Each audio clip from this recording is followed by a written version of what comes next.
یا رسول اللہ تیرے چاہنے والوں کی خیر، یا رسول اللہ تیرے چاہنے والوں کی خیر، الصلاۃ والسلام علیک یا رسول اللہ، الصلاۃ والسلام علیک یا حبیب اللہ۔ الحمدللہ رب العالمین والصلاة والسلام على سید المرسلین، اما بعد فاعوذ باللہ من الشیطان الرجیم، بسم اللہ الرحمن الرحیم۔ الصلاة والسلام علیک یا رسول اللہ، الصلاة والسلام عليك يا رسول الله وعلى آلک واصحابک یا حبیب اللہ، وعلى آلك وأصحابك يا حبيب الله الصلاة والسلام علیک یا نبی اللہ، الصلاة والسلام عليك يا نبي الله وعلى آلک واصحابک یا نور اللہ۔ وعلى آلك وأصحابك يا نور الله۔ سرکار مدینہ راحت قلب و سینہ صلی اللہ تعالیٰ علیہ وسلم کا فرمان علی شان ہے، مجھ پر درود شریف پڑھو، اللہ تعالیٰ تم پر رحمت بھیجے گا۔ صلو علی الحبیب صلی اللہ تعالیٰ علی محمد۔ مدنی چینل کے ناظرین، ہمارا آج کا جو موضوع ہے وہ میانہ روی، اعتدال پسندی، درمیانی راہ۔ اپنے موضوع کو آگے بڑھانے سے پہلے ہمارے شیخ طریقت امیر اہل سنت کی ایک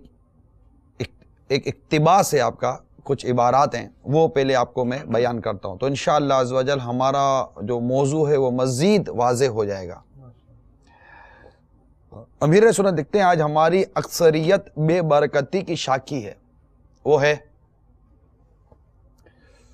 نیز تنگ دستی، اور پھر اوپر سے کمر توڑ مہنگائی کا رونا روتی ہے۔ اور آج تقریباً ہر ایک کہتا سنائی دیتا ہے، پورا نہیں ہوتا۔ لکھتے یقین مانیے، مہنگائی،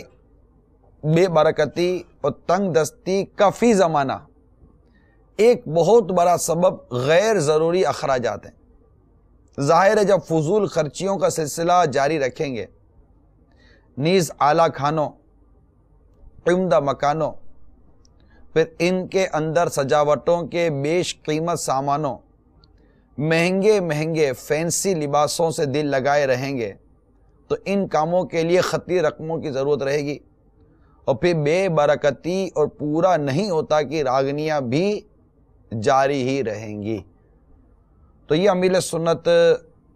کا اقتباس جو فیضان سنت میں آپ نے نقل کیا ہے، میں نے آپ کو بیان کیا۔ موضوع مزید آپ کے آگے واضح ہو گیا ہوگا کہ پورا نہیں ہوتا۔ کیوں پورا نہیں ہوتا؟ اس کے اسباب پر غور کرنے کے لیے آج ہم یہاں جمع ہوئے ہیں، اور پورا نہیں ہوتا کا جو بنیادی سبب ہم سمجھ سکیں، اور جو اپنی سمجھ یوں سمجھیے کہ آپ سے شیئر کر رہے ہیں، آپ کے ساتھ آپ کی سمجھ سے اپنی سمجھ ملانے کی کوشش کر رہے ہیں، وہ بہت بڑا سبب یہ افراط و تفریط میں مبتلا ہونا، یعنی کہ راہ اعتدال کو چھوڑ کر، میانہ روی کو چھوڑ کر ہم آگے بڑھ گئے۔ اب حدیث پاک سنیے کہ ہمارے آقا مکی مدنی مصطفیٰ صلی اللہ تعالی وسلم کی کئی ارشاد مسند احمد کے حوالے سے نقل ہے کہ حضرت عبداللہ بن مسعود رضی اللہ تعالیٰ عنہ بیان کرتے ہیں کہ رسول اکرم نور مجسم شاہ بنی آدم رسول محتشم صلی اللہ تعالی علیہ وسلم نے ارشاد فرمایا، جس شخص نے اعتدال اور میانہ روی اختیار کی وہ تنگ دست نہیں ہوگا۔ سبحان اللہ، ماشاءاللہ۔ ایک اور حدیث سناتا ہوں۔ حضرت حذیفہ رضی اللہ تعالیٰ عنہ بیان کرتے ہیں کہ رسول اکرم نور مجسم صلی اللہ تعالیٰ علیہ وآلہ وسلم ارشاد فرمایا، دولت مندی میں میانہ روی کتنی اچھی ہے، اور تنگ دستی میں میانہ روی کتنی اچھی ہے، اور عبادت میں میانہ روی کتنی اچھی ہے. یعنی 3 قسم یہاں پر مطلب مدنی پھول عطا کیے گئے کہ دولت مندی میں بھی میانہ روی اچھی شے ہے، تنگ دستی ہے تب بھی میانہ روی ہی ہونی چاہیے، اچھی شے ہے، اور عبادت میں بھی میانہ روی ہونی چاہیے، یہ اچھی شے ہے. جی عطر بھائی. بھائی سب کچھ جی جی میں شیخ طریقت امیر اہل سنت دامت برکاتہم العالیہ کے اس منفرد فیضان سنت میں سے آداب طعام میں سے موضوع کے حوالے سے پارہ 19 سورہ فرقان آیت نمبر 67 تا 69 ترجمہ کنز الایمان، اور وہ کہ جب خرچ کرتے ہیں نہ حد سے بڑھیں اور نہ تنگی کریں، اور ان دونوں کے بیچ اعتدال پر رہیں، اور وہ جو اللہ کے ساتھ کسی دوسرے معبود کو نہیں پوچھتے، اور اس جان کو کہ جس کی اللہ نے حرمت رکھی، ناحق نہیں مارتے اور بدکاری نہیں کرتے، اور وہ جو یہ کام کرے وہ سزا پائے گا، بڑھایا جائے گا اس پر عذاب قیامت کے دن، اور ہمیشہ اس میں ذلت میں سے رہے گا. جو اس کا پہلا جو سطر جو ہے، پہلی جو لائن ہے، اور وہ کہ جب خرچ کرتے ہیں نہ حد سے بڑھیں اور نہ تنگی کریں، اور ان دونوں کے بیچ اعتدال پر رہیں. رب العالمین جل مجدہ نے یہاں پر ہمیں میانہ روی کی بھرپور تعلیم ارشاد فرمائی ہے، تلقین ارشاد فرمائی ہے، حکم ارشاد فرمایا ہے. اور واقعی آپ کی بات کو لے کر کے آج کل کے حالات و معاملات اور سوسائٹی میں ہم اپنی پوزیشن کو دیکھتے ہیں تو اس بات کی طرف ہم نے بہت زیادہ، جسے یہ کہنا چاہیے کہ شاید ہمیں اچھا نہیں لگتا، برا لگتا ہے، ہمیں اپنے اسٹیٹس کے بالکل منافی یہ بات لگتی ہے. جبکہ رسالت مآب صاحب الاولاق سیاہ افلاق فخر موجودات سید سادات صلی اللہ علیہ وسلم کے ایک اور فرمان کا خلاصہ میرے ذہن میں ہے کہ مکتبۃ المدینہ کی زبردست تصنیف مدنی کاموں کی تقسیم کے صفحہ 32 پر یہ روایت کریمہ موجود ہے کہ سیدنا انس بن مالک رضی اللہ تعالیٰ عنہ بیان فرماتے ہیں کہ آقا مدینہ قرار قلب و سینہ صلی اللہ علیہ وسلم نے ارشاد فرمایا، جس نے استخارہ کیا وہ نامراد نہیں ہوگا، اور جس نے مشورہ کیا وہ ناکام نہیں ہوگا، اور جس نے میانہ روی کی وہ کنگال نہیں ہوگا. اور آج کل یہی مسئلہ سب سے زیادہ ہے، اور ہم سب سچی بات ہے آپ والی بات کہ رونا رو رہے ہیں کہ پورا نہیں پڑتا. اور رسالت مآب صلی اللہ علیہ وبارک وسلم نے، ہمارے پیارے آقا و مولا صلی اللہ علیہ وبارک وسلم نے ہمیں کنگال نہ ہونے کا گویا فارمولہ عطا فرما دیا، اور میانہ روی اختیار نہ کرنے کی وجہ سے ہم بہت سارے ان کاموں سے پیچھے ہٹ جاتے ہیں کہ جن کا کرنا شریعت مطہرہ میں مستحسن ہے، جن کا کرنا ہماری فیملی کے لیے، ہماری دنیا کے لیے، ہماری آخرت کے لیے بہت زیادہ بینیفیشنٹ تھا، مگر میانہ روی اختیار نہ کرنے کی وجہ سے ہم لاس اختیار کرتے ہیں. ہم امیر سنت کے ان مدنی پھولوں کی طرف آئیں کہ آخر کیا وجہ ہے کہ لوگ تندرستی کا پورا نہیں ہوتا کا رونا روتے ہیں. آپ نے ارشاد فرمایا کہ اس کے اسباب بیان کیے، اعلیٰ کھانوں، عمدہ مکانوں، پھر عمدہ مکانوں کے اندر سجاوٹوں کے بیش قیمت سامانوں، پھر مہنگے مہنگے فینسی لباسوں سے دل لگائے رہیں گے. تو یہاں پر امیر سنت نے 3-4 مدنی پھول ہمیں عطا کیے ہیں کہ ہم عمدہ مکان وسعت والا مکان، وسعت والا گھر ہونا، یہ اللہ تعالیٰ کی یہ سعادتوں میں سے سعادت ہے کہ اللہ تعالیٰ اپنے بندوں کو جو سعادت عطا فرماتا ہے اس سے وسعت والا مکان ہے. لیکن مکان کا وسعت والا ہونا اور مکان کا مہنگا ہونا، ان دونوں میں فرق ہے. پھر مکان کے ساتھ ساتھ اس مکان کے اندر جو ہم نے سجاوٹیں کی ہیں، اب ہمارے یہاں اگر ہم کلچر پر غور کرتے ہیں تو کسی سے بات ہو رہی تھی میری، تو وہ یہی کہہ رہے تھے کہ جب ہمارے پاس اتنی آمدنی نہیں ہوتی تھی تو ہم اپنا گھر کا خرچہ چلا لیا کرتے تھے. آج ہماری آمدنی اچھی ہو گئی ہے، لیکن آج آمدنی اچھی ہونے کے بعد بھی خرچہ چلانا بعض اوقات جیسے کہ تکلیف کا سامان ہو جاتا ہے. یعنی یوں سمجھیے کہ اگر پہلے وہ جاب کرتا ہے تو جاب کرنے سے جو اس کو سیلری ملتی ہے تو سیلری سے وہ اپنا گھر کا خرچہ چلا لیتا تھا. لیکن جاب کے بعد جب اس نے اپنا بزنس شروع کیا اور بزنس کے اندر اس کو آمدنی اچھی ہونے لگی تو وہ آمدنی اس سے بڑھ گئی، لیکن اس کو اب اپنے گھر کے خرچے چلانے کے لیے نوکری سے زیادہ تو اپنے بزنس کے اندر ٹائم دینا پڑ رہا ہے،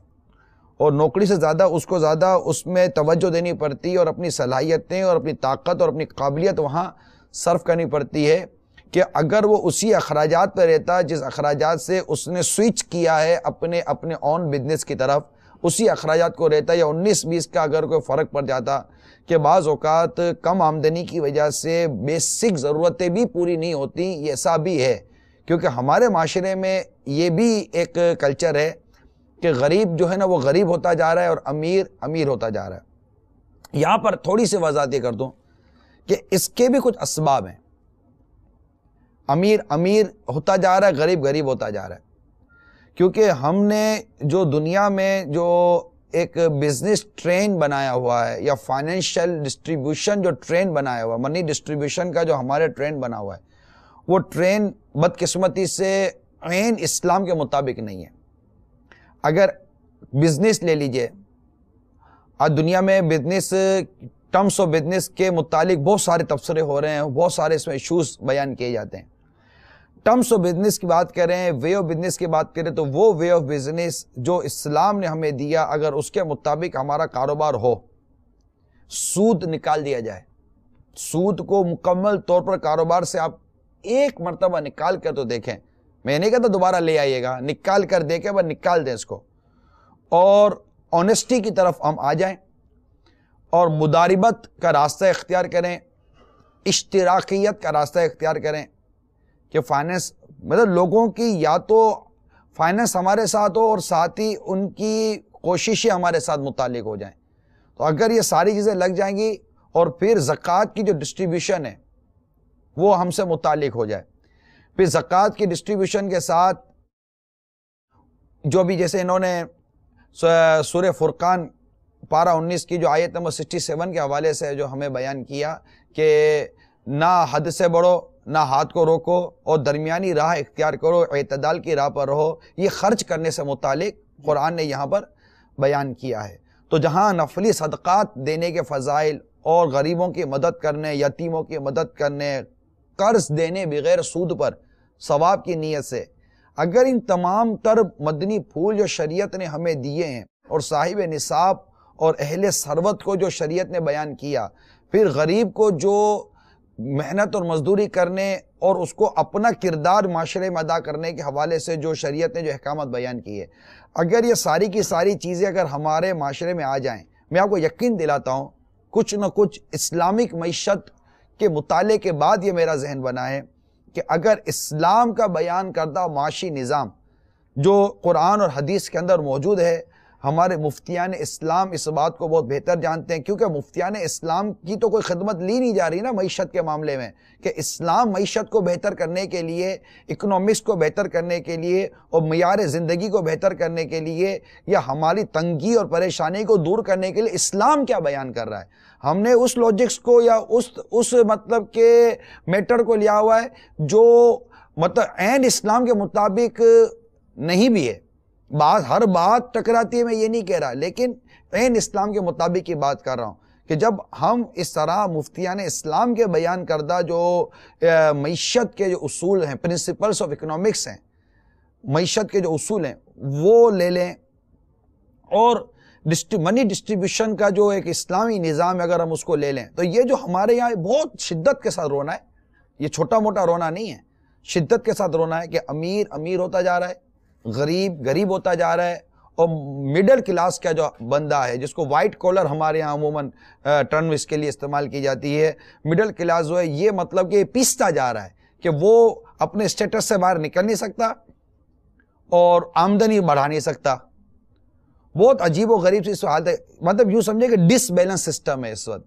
ڈس بیلنس سسٹم کو بیلنس کرنے کے لیے ہمیں ان مدنی پھولوں کو اختیار کرنا پڑے گا جس سے سب سے پہلے تو منی ڈسٹریبیوشن پراپر ہو جائے ہمارے معاشرے کے اندر، جس کا زکوٰۃ کا نظام سب سے پہلے پراپر ہو جائے۔ ہر وہ شخص جس کے اوپر زکوٰۃ فرض ہے وہ ایمانداری کے ساتھ، دیانت داری کے ساتھ پراپر اپنی زکوٰۃ نکال کر مستحق کو دے دے،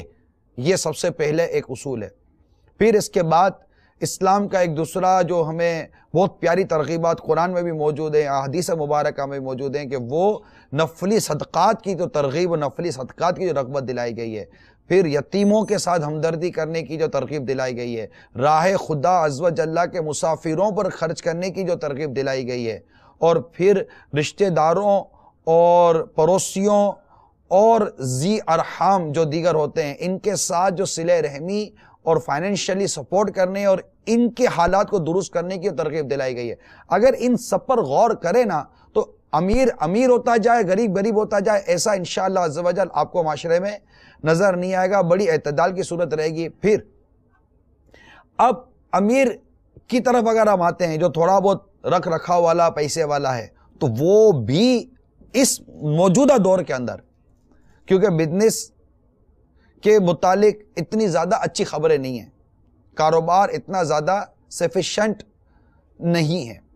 آمدنیاں ہیں مگر اخراجات کے مقابلے میں آمدنیاں کم ہو گئی. کیونکہ اخراجات ہم پہلے اس وقت بڑھا چکے جب آپ یہ سمجھتے تھے کہ آپ کے کاروبار اچھا چل رہا ہے. اب جب کاروبار اچھا چل رہا تھا تو اس وقت ہم نے کیا کیا، ہم نے اپنی پارکنگ پاؤچ کے اندر، پارکنگ میں جگہ بہت تھی تو 3 کاریں اور بڑھا دیں، بچوں کے لیے بھی کار الگ. دیکھیں میں ناجائز یا جائز اس پر کوئی کلام نہیں کر رہا، میں تو اس پر کلام کر رہا ہوں جو آج ہم کو تکلیف ہو گئی ہے. ظاہر ہے جب آپ گاڑیاں بڑھائیں گے بلا ضرورت تو ڈرائیور بڑھے گا، جب ڈرائیور بڑھے گا تو اس کے پیٹرولنگ کا خرچہ بڑھے گا، اس کا مینٹیننس کا خرچہ بڑھے گا، اس کے آئلنگ کا خرچہ بڑھے گا. پھر کھڑی کھڑی گاڑی کیا کرے گی، اس کو کہیں نہ کہیں لے کے جانے پڑے گا. تو جب باہر نکلیں گے تو پھر ہوٹلنگ کا خرچہ بڑھے گا، سجاوٹ کا خرچہ بڑھے گا. پھر چونکہ ایک گلیمر ہمارے معاشرے میں آ چکا ہے جس میں میڈیا کا بھی ایک پورے کا پورا کردار ہوتا ہو تو کوئی تعجب نہیں ہے کہ اس نے کس انداز سے ہمارے گھر میں گلیمر کو داخل کیا. ایک سجاوٹ کا ایک انداز ہوتا ہے، ایک لیونگ اسٹینڈرڈ کا ایک انداز ہوتا ہے جس کو آپ لباس کہیں، نئے نئے نت نئے ڈیزائن اور فیشنز والے لباس میڈیا پر آ کر جب دکھائے گئے، نئے نئے نت نئے فرنیچر کا انداز اور پردے کا انداز اور ویل ڈیکوریٹ ڈرائنگ روم اور ویل ڈیکوریٹ بیڈ روم اور ویل ڈیکوریٹ وہ ڈائننگ ہال اور یہ طرح طرح کی یہ جو وہ جو اصطلاحیں اب جو بنی ہوئی ہیں جو پہلے نہیں ہوا کرتی تھی. اب مطلب آج سے تھوڑی کو مکان ہم لوگ بنانا شروع کیا ہے، مکان تو صدیوں کے مکان بنتے ہیں، لیکن مکانوں کے اندر جو آج ٹرم یوز کی جاتی ہے جو ایک ٹیرس ایک ٹرم آئی ہے، تو جناب لاؤنج ایک ٹرم آئی، لاؤنج 10 قسم کے بنائے جاتے ہیں. پھر وہ جناب ایک وہ ٹوئے روم الگ بنے گا، تو بیڈ روم الگ بنے گا، تو یہ الگ بنے گا، وہ الگ بنے گا. پھر وہ جس رنگ کی بیڈ شیٹ ہے تو اسی رنگ کا پردہ ہونا چاہیے، اسی ڈیزائن کا فلاں ہونا چاہیے، پھر اسی رینج کا پھر وہ فرنیچر ہونا چاہیے، پھر اسی کلر کا فورمی کا بھی ہونا چاہیے. تو اب یہ سارے جب ہونے چاہیے، پھر چھت کا کلر اپنی جگہ پر ہونا چاہیے، دیوار کا کلر اپنی جگہ ہونا چاہیے. پھر جناب وہ جب دعوت ہوئی ہے تو جس کلر کا کپڑا پہنے اسی کلر کی گھڑی بھی ہونی چاہیے، تو اسی کلر کا پھر رومال بھی ہونا چاہیے. پتہ نہیں اس کلر کا جوتا موتا پہنتے کہ نہیں پہنتے، کیا اس کا کلچر ہے، وہ سب کچھ اس کلر کا ہونا چاہیے. تو یہ عورتوں میں زیادہ ہوتا ہے. اب جب اتنا سب کچھ ہم کرنے کے لیے بیٹھیں گے اور پھر ہم کہیں گے کہ پورا نہیں ہوتا، تو پورا ہوگا کیسے؟ کپڑے پہلے پورے پڑ جائیں، فرنیچر پہلے پورا پڑ جائے. وہ تو پورا پہننے نہیں نا صاحب، یہ بھی ایک کلچر ہے کہ کپڑے تو پورے پہننے نہیں ہیں. نہیں، یہ کپڑے پورے نہ پہننے کا کلچر پورا ہونے سے نہیں ہے، یہ کپڑے پورے نہ پہننے کا کلچر دماغ پورا نہیں ہو رہا. دماغ آدھا ہو گیا ہے کہ کپڑے بھی پورے نہیں پہننے. جیسے ہی پیسہ آتا ہے نا، ہمارا پیسہ ڈکلیئر جلدی ہو جاتا ہے، فوراً ڈکلیئر ہو جائے گا. گھڑی تبدیل ہو جائے گی، چشمہ تبدیل ہو جائے گا، لباس تبدیل ہو جائے گا، کار تبدیل ہو جائے گی، اٹھنا بیٹھنے کا انداز تبدیل ہو جائے گا. یعنی تیسرا آدمی بولے گا کہ یار تجھے آپ کے پاس پیسہ آ گیا ہے، اگلا بولے گا پیسہ آ گیا ہے، اور جو لوٹنے والا ہوگا وہ تار لے گا کہ تجھے پیسہ آ گیا ہے. تو یہ سارے جو حالات اور معاملات ہمارے ساتھ ہیں جس کی وجہ سے آج ہم آمدنی اخراجات کے حساب سے پچھتا رہے ہیں. اگر ہم نے اپنے آپ کو میانہ روی کی طرف رکھا، کھانے پینوں کے حوالے سے ہوٹلنگ آپ کم کر دیں الامکان، کیونکہ فی زمانہ ہوٹلنگ یہ اگرچہ اخراجات تو لیتی ہی ہے، لیکن ہوٹلنگ میں نہیں سمجھتا کہ ہوٹلنگ کرنے والا بے پردگی اور گانے بازوں سے بھی بچ جائے. کئی گناہ، مطلب اب تو معاشرہ نا گناہوں میں گھرا ہوا ہے. بچت گھر میں رہنے میں ہی سمجھ میں آتی ہے. آپ گھر میں رہیں گے نا اور میل ملاپ حسب موقع ہوگا تو لینے دینے کے اخراجات، پھر وہ جو شادی بیاہ منگنی کھانا پکانا ڈشیں، کتنی تو ڈشیں بنتی ہیں. پھر وہ پلیٹ بھرنے والا جو پلیٹ بھرتا ہے بے دردی کے ساتھ، تو اس کو پتہ ہے دوسری بار باری آنی تو پتہ نہیں بچنا ہے کہ نہیں بچنا. تو یہ سب کچھ جو ہو رہا ہے، تو شادی بیاہ میں منگنی میں، دیگر تقریبات کے موقع کے اوپر جو کچھ اخراجات میں جس قدر طوفان آیا ہوا ہے، تو قرضے، پھر قرضے سود کے بغیر دینے والے کتنے، پھر وہ سود بھرتے رہو، اللہ تعالیٰ سے اعلان جنگ کیا، اب اس کی سزا الگ بھگتو، پھر وہ دعوتوں کے اندر جو سجاوٹیں ہیں، جہیز کے اندر جو اخراجات ہمارے یہاں بڑھتے چلے جا رہے ہیں، بیٹیوں کے بھی جو ایک انداز ہیں، کیونکہ اگر ہم اپنی بچیوں کی سادگی کی تربیت کرتے تو ہماری بچیوں کا اس قدر فیشن کا ذہن ہی نہ ہوتا، ہم اپنے بچوں کی امی کا سادگی کا ذہن بناتے، تو کیونکہ ان کے اپنے اخراجات جو ہیں نا وہ کپڑوں کے اور میک اپ کے اور اس کے اور اس کے اور میچنگ کے، تو یہ 10 قسم کی تو ان کی میچنگ ہوتی ہیں، تو پتی سے میچنگ الگ کرنی ہے، تو پھول سے میچنگ ان کی الگ کرنی ہے، تو یہ الگ کرنی ہے، تو وہ الگ کرنی ہے، تو چپل لینے تو وہ بھی میچنگ کے لینے، 10 قسم کی ان کی میچنگ کے خرچے الگ۔ ہم نے خود اپنا ماحول ایسا بنایا ہوا ہے۔ وہ اسلامی بہنیں جو اس وقت مدنی چینل پر بھی اگر سن رہی ہیں تو وہ ان معاملات پر اس کو آپ مذاق میں نہ لیں، جو میں آپ کو عرض کر رہا ہوں۔ یہ تنگی کل آپ کو اور ہم سب کو بہت تکلیف دے گی، اور آج بھی ہمارا معاشرہ تکلیف میں ہے۔ ہم ان کی طرف دیکھیں جن کے پاس بیچاروں کو ایک وقت کے کھانے کا مسئلہ ہے۔ اللہ تعالیٰ نے اگر آپ کو وسعت دی ہے تو اپنی ذات پر بلا ضرورت خرچ کرنے کے بجائے نیکی کے کام میں خرچ کریں نا، مگر اتنا نہ کریں کہ خود محتاجوں کا بیٹھ جائیں، جیسا کہ قرآن پاک کے اندر ارشاد ہوا۔ تو ایک میانہ روی اختیار کی جائے، جو کہ اخراجات کے حوالے سے میں نے عرض کی، کیونکہ یہ موضوع صرف اخراجات سے متعلق نہیں ہے، اس میں مطلب کہ بہت ساری چیزیں آ جاتی ہیں جس میں ہم اپنے آپ کو میانہ روی میں نہیں رکھ پاتے اور تجاوز کر جاتے ہیں، حد پار کر جاتے ہیں۔ اگر ہم ہر چیز میں اپنی حدود میں رہیں گے تو انشاءاللہ عز و جل ہمیں فائدہ نصیب ہوگا۔ اس میں ایسا جس طرح آپ نے ارشاد فرمایا نا کہ غریب غریب ہوتا جا رہا ہے اور امیر امیر ہوتا جا رہا ہے، اس میں جو آپ نے ایک بڑی زبردست بات ارشاد فرمائی وائٹ کالر کے حوالے سے، کہ جو درمیانہ طبقہ ہے وہ پستا چلا جا رہا ہے، اور میں عرض کروں آپ کی خدمت میں کہ سچ یہ ہے کہ اس وقت درمیانہ طبقہ غریبی سے غریب تر ہوتا چلا جا رہا ہے۔ وہ درمیانہ طبقہ تو رہا ہی نہیں، غریب اور امیر والا طبقہ ہو گیا ہے۔ ایک بات اور بڑھاؤں گا کہ جب ہم میانہ روی کی بات کرتے ہیں تو یہ توجہ دلانی پڑے گی، ایک تو آپ نے ارشاد فرمایا کہ لیڈ کلاس کی پوزیشن ایسی ہے جس کا آپ نے زبردست نقشہ ارشاد فرمایا، دوسری طرف تصویر کا رخ یہ ہے کہ جب ہم غریب کو دیکھتے ہیں تو غریب کے دل میں اپنی آمدنی کے مطابق اخراجات کرنے کا ذہن ہونا یہ بہت کم پایا جاتا ہے۔ نمبر ایک تو یہ، وہ اپنے آمدنی کو بڑھانے کی بھرپور صحیح کرتا ہے، شریعت کے تقاضوں کے مطابق اگر کرتا ہے تو احسن ہے، اس پر کلام بھی نہیں، مگر نقطہ نظر یہ ہے کہ ہمیشہ اس کی نگاہ اپنے سے اونچے درجے والے کی طرف ہوتی ہے۔ جب وہ اپنے سے اونچے درجے والے کی طرف دیکھتا ہے تو آٹومیٹکلی ہر لمحے اس میں احساس کمتری جنم لیتا ہے، وہ کمپلیکس کا شکار رہتا ہے، اور کمپلیکس کا شکار ہونے کی وجہ سے اس کی پرفارمنس جو ہر طرح سے مینج کرنا چاہیے تھا اس کو وہ نہیں کر پاتا۔ گھر میں چڑچڑاپن آتا ہے، بچوں کی امی کے ساتھ اس کی کیفیت عجیب ہو جاتی ہے، بچوں کے ساتھ اس کا انٹریکٹ بہت عجیب ہو جاتا ہے، اپنے ہی بھائیوں سے وہ حسد کرنا شروع کر دیتا ہے، اپنے ہی پڑوسیوں کے ساتھ حسن سلوک کی کیفیت اس کی بدل جاتی ہے،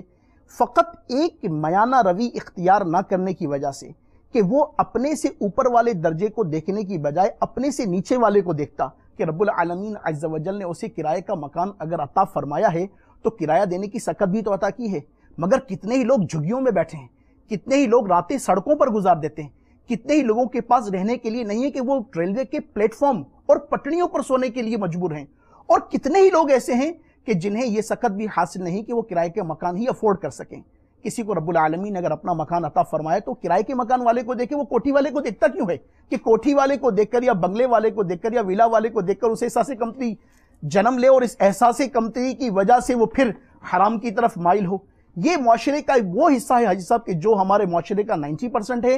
اور وہ میانہ روی اسی وجہ سے اختیار نہیں کر پا رہا کہ وہ اپنے اسٹیٹس کو انکریز کرنے کے لیے شریعت مطہرہ کی حدوں کو توڑتا ہے، بہت سارے احسن تقاضوں کو چھوڑتا ہے، اور پھر اس کے نتیجے میں نہ تو وہ سوسائٹی میں سروائیو کر پا رہا ہے، نہ میانہ روی اختیار کر پا رہا ہے، اور احساس کمتری کے اس کے قلب میں جنم لینے کی وجہ سے دین و دنیا میں اس کی پرفارمنس ہر طرح سے متاثر ہو رہی ہے۔ یہاں پر میں معذرت چاہوں گا، ایک حدیث پاک کوٹ کرنا چاہوں گا کہ نبی برحق رسول رحمت شفیع امت صلی اللہ علیہ وبارک وسلم کے فرمان کا خلاصہ ہے، اعتدال پسندی میانہ روی اور اچھی نیت نبوت کے 24 اجزاء میں سے ایک جز ہے۔ مکتبۃ المدینہ کی مطبوعہ جہنم میں لے جانے والے اعمال جلد اول صفحہ 256 پر یہ حدیث پاک موجود ہے کہ اعتدال پسندی، میانہ روی اور اچھی نیت نبوت کے 24 اجزاء میں سے ایک جز ہے۔ کس قدر بابرکت امر ہے میانہ روی کو اختیار کرنا، اور بدقسمتی ہماری یہ ہے کہ ہم اس عظیم و شان امر کو اختیار کرنے کی بجائے اس کی نفی کی طرف بڑھ رہے ہیں، اس کی مخالف سمت کی طرف بڑھ رہے ہیں، اور مخالف سمت میں بڑھنے کے سبب جو ہمیں فیس کرنا پڑ رہا ہے، اس لیے آج ہمیں یہ بیٹھ کر رونا پڑ رہا ہے۔ آپ کچھ کہنا چاہ رہے تھے اماد بھائی؟ یہاں اصل ایک چیز یہ ہے کہ جب آتا ہے ذہن میں میانہ روی کا نام تو ہمارے ذہن میں ہوتا ہے کم خرچ کرنا۔ بعض طبقہ واقعی کم خرچ بھی کرتا ہے، اور کم خرچ کرنے کی جہاں اپنے ایک صورت یہ بیان کی کہ ایک شخص جس کے پاس غریب ہے وہ اپنے سے مافوق کو، اوپر والے کو، اپنے سے زیادہ سٹینڈرڈ والے کو دیکھ کر احساس کمتری میں شکار ہوتا ہے۔ دوسرے بعض ایسے افراد ضرور ہوتے ہیں کہ جن کی اگر انکم سیلری کم ہو تو یہ اپنے اخراجات کم بھی کرتے ہیں، مگر جب تک کم کرنے میں رضائے الہی عز و جل کی نیت شامل نہیں ہوگی، یعنی یہ میانہ روی اگر وہ اختیار کرے گا دنیاوی نفع کے لیے تو اس کا یہ دنیاوی نفع تو اس کو حاصل ہو جائے گا۔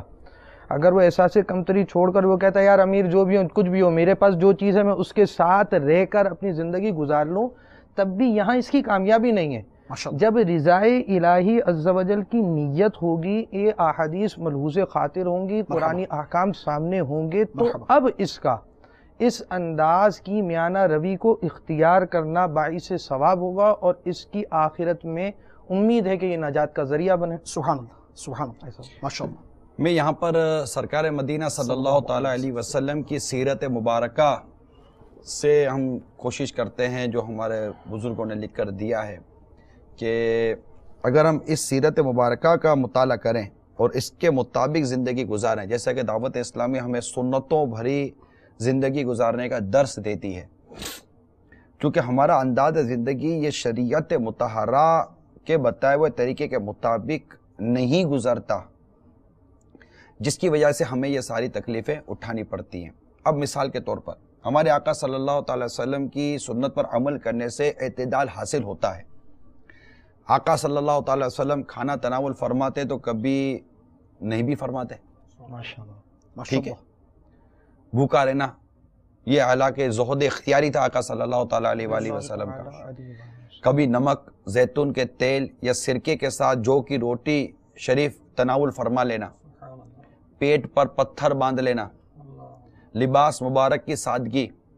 ساتھ ہی پھر خوشبو تو تیل کا استعمال، تو راہ خدا عز و جل میں خرچ کرنا، گھریلو زندگی، صحابہ کرام علیہ رضوان کے ساتھ نشست و برخاست،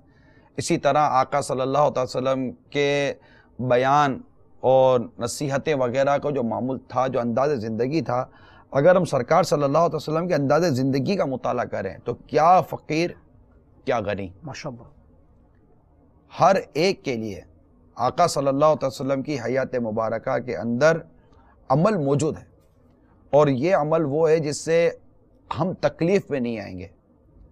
کیونکہ جیسے آپ نے بھی کہا نا کہ بعض وہ طبقہ ہے جو کہ اخراجات کم کر دیتا ہے، تو وہ اخراجات کم کرنے والا ایسا تھوڑی ہے کہ 100% لوگ تکلیف میں، جو تکلیف میں نہیں ہیں اگر ہم ان کی احوال کو دیکھتے ہیں تو وہ واقعی میانہ روی اختیار کرنے والوں سے کوئی دنیا خالی نہیں ہے، کہ کوئی میانہ روی اختیار کرتا ہی نہیں ہے، اعتدال پسند ہے ہی نہیں۔ لیکن کئی امور ہیں جس میں ہم حد سے تجاوز کر جاتے ہیں، جیسے واعظ و نصیحت ہی کی بات کی جائے، بیانات کی بات کی جائے، تو اس میں بھی ہمارے دین نے ہمیں میانہ روی اختیار کرنے کا درس دیا ہے، جیسا کہ حضرت ابن مسعود رضی اللہ تعالیٰ عنہ سے مروی ہے کہ رسول اکرم صلی اللہ تعالیٰ علیہ وسلم ہمیں وقفے کے بعد واعظ یعنی بیان فرمایا کرتے، ہر روز اس لیے واعظ نہ فرماتے کہ کہیں ہم اخطا نہ جائیں، اللہ یہ میانہ روی۔ ماشاءاللہ، آگے آئیے، حضرت ابو مسعود انصاری رضی اللہ تعالیٰ عنہ بیان کرتے ہیں کہ ایک شخص نے عرض کی یا رسول اللہ صلی اللہ تعالی وسلم، لگتا ہے کہ میں جماعت سے نماز نہیں پڑھ سکوں گا کیونکہ فلاں شخص بہت لمبی نماز پڑھاتے ہیں۔ تو میں نے نبی پاک صلی اللہ علیہ وسلم کو نصیحت فرماتے ہوئے کبھی اس قدر چہرے پر جلال کی کیفیت نہیں دیکھی، جو اسوت تھی، اور فرمایا اے لوگو تم جماعت سے متنفر کرتے ہو، سو جو شخص لوگوں کو نماز پڑھائے وہ تخفیف سے نماز پڑھائے، کیونکہ نمازیوں میں بیمار بھی ہوتے ہیں، کمزور بھی ہوتے ہیں، اور ضروری کام پر جانے والے بھی ہوتے ہیں۔ تو یہاں پر آقا صلی اللہ تعالی وسلم نے نماز با جماعت کے حوالے سے کس قدر اعتدال کا بیان کیا۔ اب فجر کی نماز میں جو طویل صورتیں پڑھنے کے احکام ہیں، جو بیانات موجود ہیں، وہ اپنی جگہ پر ہیں، عام نمازوں میں اپنی جگہ موجود ہے، لیکن ہر چیز میں اعتدال کا بیان آقا صلی اللہ علیہ وسلم نے ہمیں عطا فرمایا۔ آگے ایک اور حدیث سنیے کہ سرکار مدینہ صلی اللہ علیہ وسلم کا عمل دیکھیے، اب آپ کی ذات کے اندر اس پر عمل دیکھیے کہ بخاری و مسلم کی حدیث ہے کہ ام المومنین عائشہ صدیقہ رضی اللہ تعالی عنہا سے روایت ہے کہ رسول اکرم صلی اللہ تعالی وسلم نے فرمایا کہ میں نماز شروع کرتا ہوں اور میرا ارادہ یہ ہوتا ہے کہ آج لمبی قرات کروں گا، پھر مجھے کسی بچے کے رونے کی آواز آتی ہے تو میں مختصر کر دیتا ہوں۔ اللہ ایک اور روایت سنیے کہ سرکار صلی اللہ تعالی وسلم نے نماز پڑھائی اور بڑی مختصر چھوٹی چھوٹی صورتیں تلاوت فرمائی۔ ایک روایت کے مطابق سورہ فلق اور سورہ ناس تلاوت ہوئی تھی۔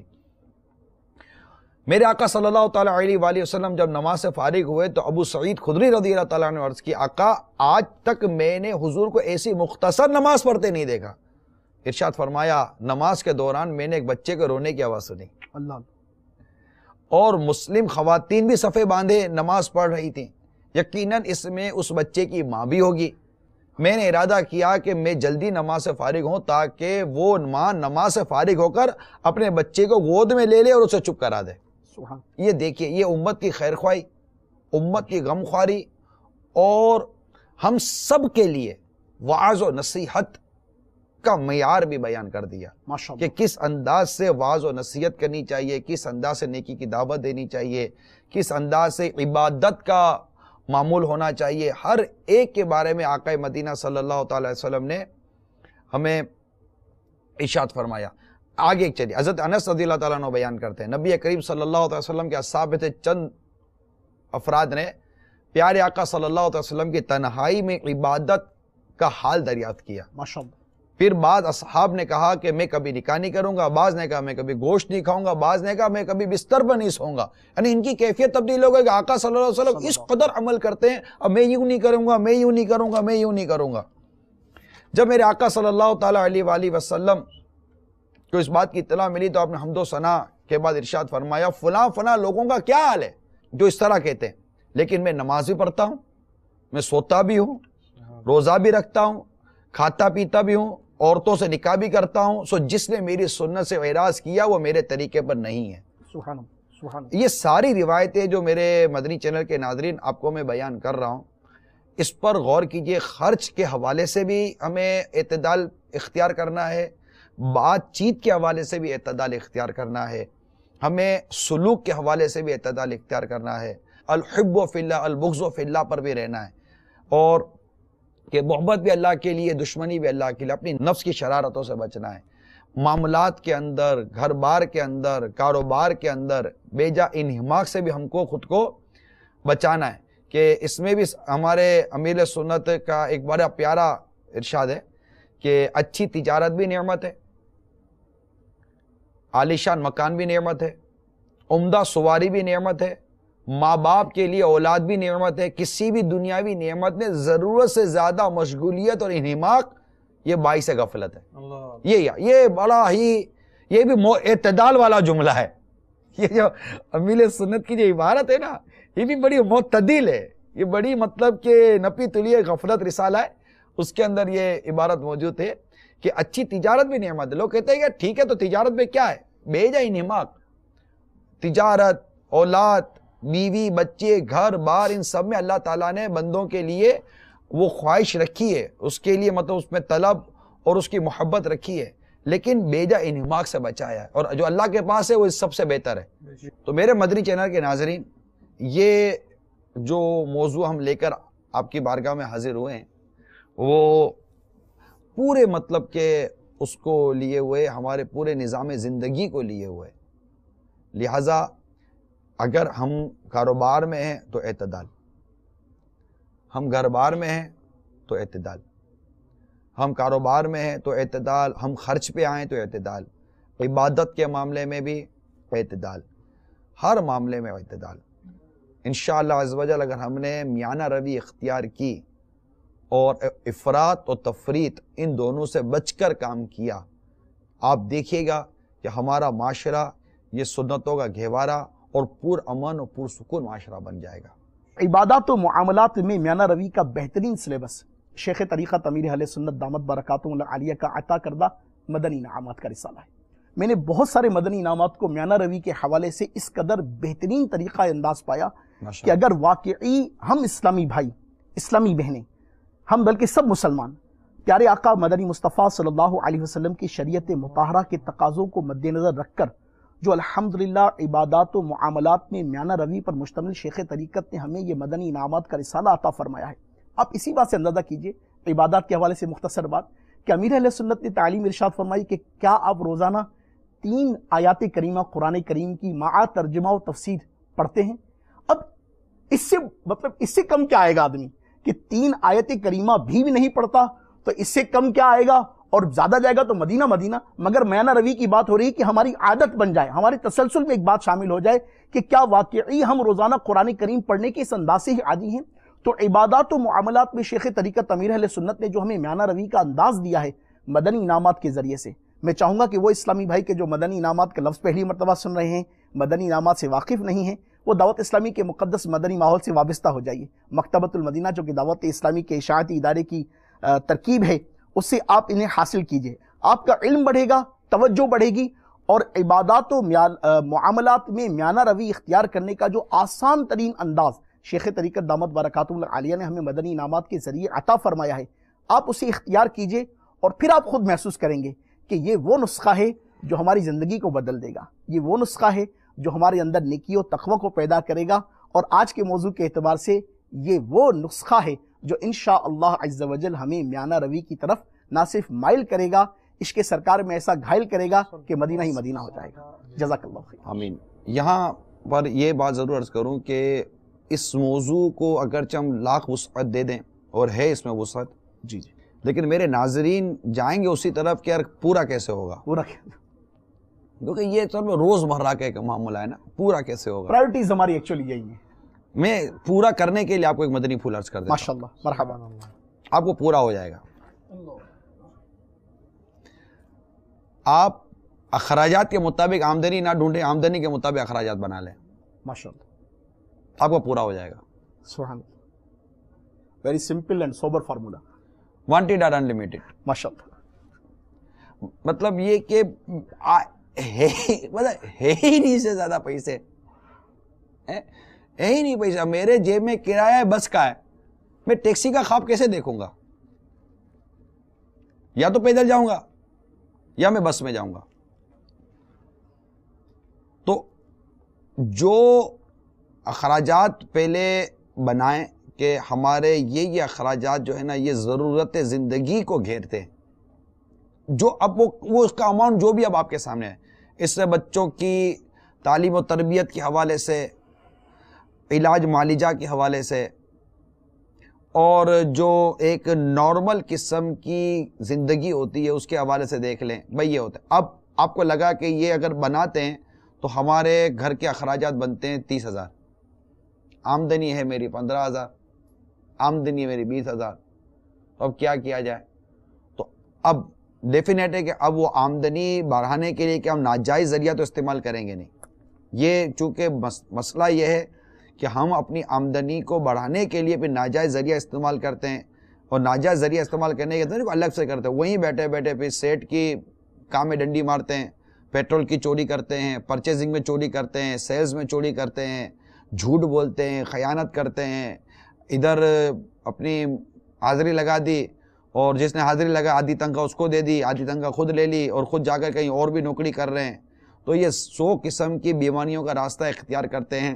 جبکہ اللہ تبارک و تعالیٰ یہ وسعت دینے والا ہے، اللہ تعالیٰ یہ برکت دینے والا ہے۔ آپ سمجھیں کہ میں جھوٹ سے کما کر لاؤں گا تو میرے مال میں برکت ہوگی، ایسا نہیں ہے۔ دیکھیے اللہ تعالیٰ پر توکل کرنا یہ ناگزیر ہے، ہمیں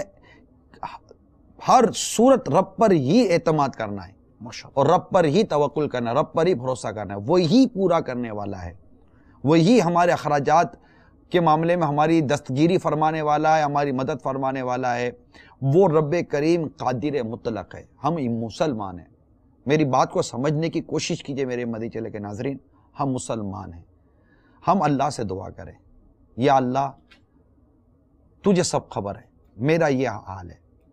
مجھے میری اس آمدنی میں پورا کروا دے. رب کریم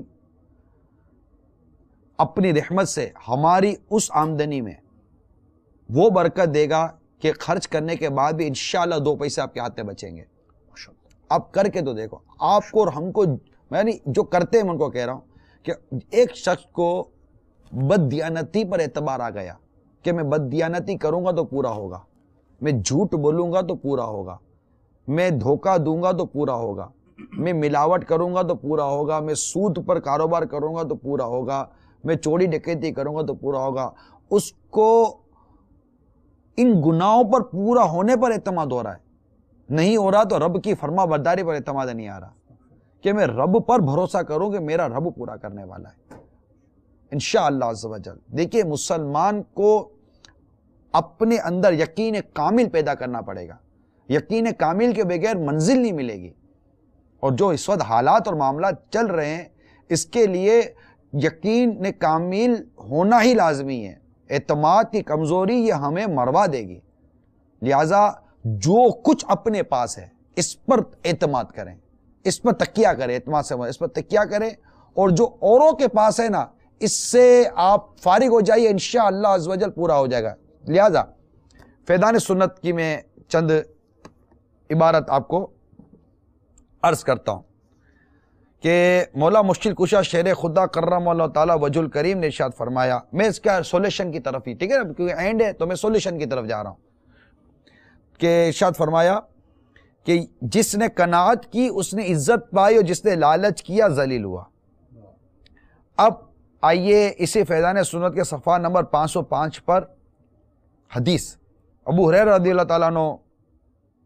بیان کرتے ہیں کہ سرکار صلی اللہ علیہ وسلم نے مجھ سے ارشاد فرمایا, اے ابو ہریرہ جب تمہیں سخت بھوک لگے تو ایک روٹی اور پانی کے ایک پیالے پر گزارا کرو اور کہہ دو کہ میں دنیا اور اہل دنیا کو چھوڑتا ہوں. کریں گے ہم؟ آپ اور میں آئے تو صحیح, آپ اور میں آئے تو صحیح, پورا نہیں ہوتا کہ رٹ ختم ہو جائے گی. آپ یقین مانیے اگر ہمارے دسترخوان کے اوپر ایک ایک وقت کے اندر 5-5, 10-10 ہزار روپے کا کھانا چاہیے,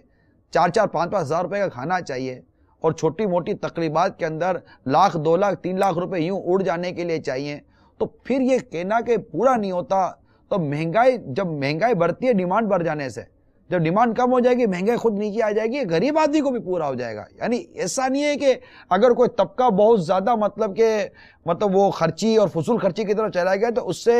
معاشرہ افیکٹ نہیں ہو رہا. نہیں, ہم کوئی الگ الگ تھوڑی رہتے ہیں, ہم تو جنگل میں, ہم کو جنگل میں تھوڑی رہتے ہیں. جب آپ اوپر سے کھینچیں گے تو نیچے والا افیکٹڈ ہو رہا ہے. آپ کہیے کہ میں جو کچھ کر رہا ہوں میں اپنے گھر میں کر رہا ہوں, میں اپنے مال میں کر رہا ہوں, مگر ہم معاشرے میں رہ رہے, ہمارا کیا ہوا لوگوں کو افیکٹ کرے گا, یہ یاد رکھیے گا. جب تم اپنے گھر میں کھانا پکاؤ تو شوربہ زیادہ کرو تو پڑوسی بھوکا نہ رہ جائے. اگر تم کوئی اچھی اعلیٰ غذا یا پھل فروٹ کھاؤ تو اس کا چھلکا بار بار پھینکو کہ پڑوسی کا بچہ دیکھے گا تو اس کو تکلیف نہ ہو کہ اس کا باپ وہ افورڈ نہیں کر سکتا. کیا یہ تعلیم و تربیت ہمیں نہیں دی جاتی؟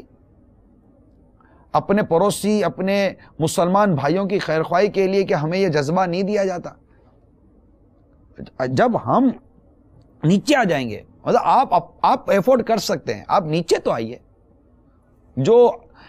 مطلب کرنے والے لوگ ہیں میں ان سے عرض کرتا ہوں, ہو سکتا ہے مدنی چینل پر ہوں, کمیونٹیز کے جو لوگ ہیں, پلیز خدا رہا میں آپ کو عرض کر رہا ہوں, کنسیڈر کریں, آپ میرا پیغام پہنچائیں, مدنی چینل کا, میرا کیا مدنی چینل کا پیغام پہنچائیں. جو مطلب کمیونٹیز سے متعلق لوگ ہیں کہ پلیز اپنی کمیونٹیز کے اندر چیک کریں, اور جو کمیونٹیز کے اندر شادی بیاہ اور دیگر موقع کے اوپر تحفے تحائف کے نام پر جو اخراجات کی جو ایک بھرمار ہے اس پر غور کریں. اس میں امیر غریب سب پیسے ہوئے ہیں اپنے اپنے حال کے مطابق. انشاءاللہ امید ہے کہ اس سے فرق آئے گا. اسی طرح سرکار مدینہ صلی اللہ تعالیٰ علیہ وسلم کے ایک اور حدیث پاک کہ حضرت ابو ایوب انصاری رضی اللہ عنہ سے مروی ہے کہ ایک دیہاتی نے سرکار صلی اللہ تعالیٰ وسلم کی خدمت میں حاضر ہو کر عرض کی, یا رسول اللہ صلی اللہ تعالیٰ وسلم مجھے ایک مختصر وصیت فرمائیے. فرمائے جب نماز پڑھو تو زندگی کی آخری نماز سمجھ کر پڑھو, اور ہرگز ایسی بات نہ کرو جس سے تمہیں کل معذرت کرنا پڑے، اور لوگوں کے پاس جو کچھ ہے اسے نا امید ہو جاؤ۔ تو یہ، اور پھر ساتھ ہی حضرت سیدنا محمد بن واسع رحمۃ اللہ تعالیٰ علیہ خشک روٹی کو پانی کے ساتھ تر کر کے کھاتے تھے، اور فرماتے تھے جو شخص اس پر قناعت کرتا ہے وہ کسی کا محتاج نہیں ہوتا۔ خواہشیں، ضرورتیں، تو اب اس کے متعلق بھی آئیے نبی پاک صلی اللہ علیہ وسلم کے ارشاد سنتے ہیں کہ اگر انسان کے لیے مال کی 2 وادیاں ہوں تو وہ تیسری وادی کی تمنا کرے گا، اور انسان کا پیٹ کو تو صرف مٹی ہی بھر سکتی ہے، اور جو شخص توبہ کرتا ہے اللہ تعالیٰ اس کی توبہ قبول فرماتا ہے۔ اللہ تبارک و تعالی ہم سب کو میانہ روی اختیار کرنے کی توفیق عطا فرمائے،